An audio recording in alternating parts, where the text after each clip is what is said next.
today I will just go over some of the questions and answers about the immigration to Canada as a skilled worker. So I did that program in order to come to Canada, and I know a lot of you have questions about what's the process like, how long is the process, how do you prepare to come to Canada, what's the experience like. So I remember when I was doing it, I didn't really have anybody to speak to. So this is just a brief overview summary of the whole process. All the information is online. So if you go on, just go to Immigration Canada or go to cic.gc.ca.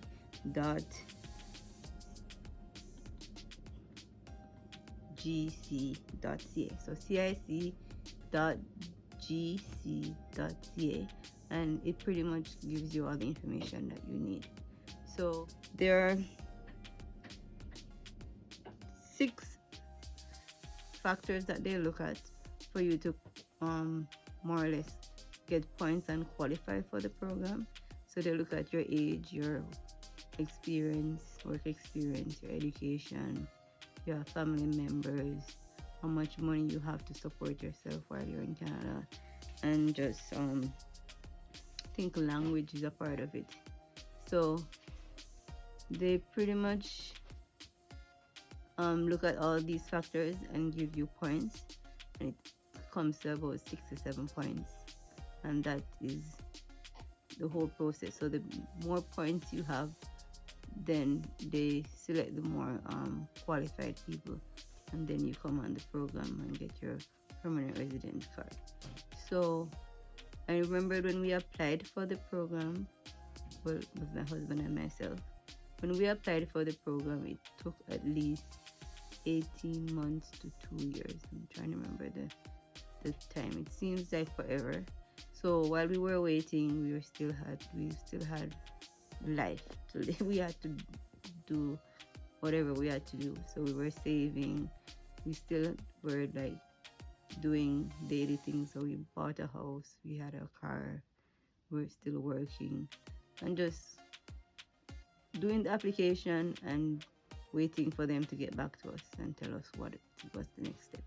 So you pretty much while you're waiting on the application to go through for the period of 18 months to 2 years, you pretty much just save, because the amount of money that you need to support yourself, you won't necessarily come into a job right away unless you have arranged a job to start working as soon as you come into Canada.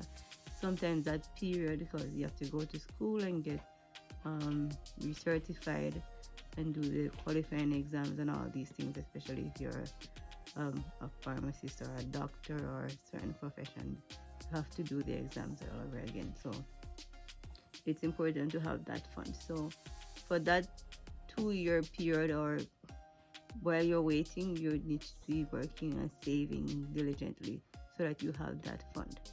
So as for education, as you know, I'm a pharmacist, so I had a degree. My husband had a degree in communication and education, so we had that part of it covered. And I think for education, if you have a degree, it tells you how much points you get. For education, it was maximum of 25 points. So if you go on the website, it will tell you if you're a doctor, you have so many points. If you have a degree, you have so many points. So all of that is on the website. So that goes towards your points. Your education goes towards your points. Then there is your experience. So minimum 1 year experience full-time. So full-time is like what, 30 to 40 hours per week. So if you have a full-time job in your profession, that's considered the minimum qualification. The more years of experience you have, that gives you more points. So that goes towards your total points. So that's 2. Then there's language. Language goes towards minimum 16 points to 28 points, and we had to do like in international English as second language. We went to, I think we went to either the Canadian embassy or the British embassy, and we did our exams there. So it was a written exam, an oral exam, and they test to see what level your English is at, and your score should be 7 or more. So that's another expense that you have to consider. So you have to pay for the exam and do the exam and get that formally that you know English language and you can communicate in English effectively. So that's that. Then we have age. So they're looking for people 18 to 35 years. So the older than 35 years, they take off 1 point. And if you're 47 years old, then they don't give you a point. So they pretty much are looking for young people who can help to build the economy and help Canada to grow. We're talking about the money. So the settlement fund is what we call it, and they look at the size of your family member, the size of your family. So we're looking at if it's one person, you're by yourself, then you're looking at 12,000 Canadian dollars. So that's the minimum amount of money you would need to support yourself while you get certified and get eligible to work in Canada. Then there is, if you're two family members, there are 2 family members, then it's 16,000 Canadian, and if it's 3, then it's 19,000 Canadian. So if you go on the website again, then there is that whole table that tells you how many family members and how much fund you're looking at in order to support yourself. So that's why I stress that for that time that you're waiting for the application to come through, make sure that you're working and saving diligently, because it's a lot of money when you convert it to Jamaican dollars. It's maybe like $1 million. It's a lot of money. So make sure you're investing and saving and doing whatever. Eventually you would sell your assets, so you will sell your car if you have a car at the end of the process when you're finally leaving, so that will add to your funds. And you can always rent your home or your house, and that will also help you to have continuous funds. But they want to know that you have this fund in hand when you're immigrating to Canada. So just make sure that you're working and saving during the waiting period, which is 18 months to 2 years. So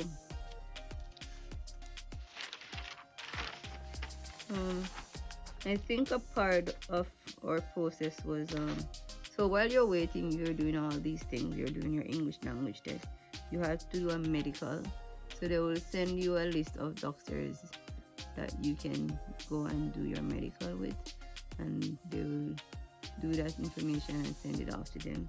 They also do police record, so they'll look at your criminal background and send that off. So you have to prepare your passport if you have kids or newborn babies. You have to look after your passport so that the visa can go into it, so that you can travel. So I'm sure, well, if you're looking to migrate, you more or less have your passport. So make sure that your passports are updated, they're not expired, because you would need that to travel when you just immigrate. So things that you can bring with you when you're traveling, when you're finally leaving, after all the preparation and everything is confirmed and you get your visa, you need like documents to take with you.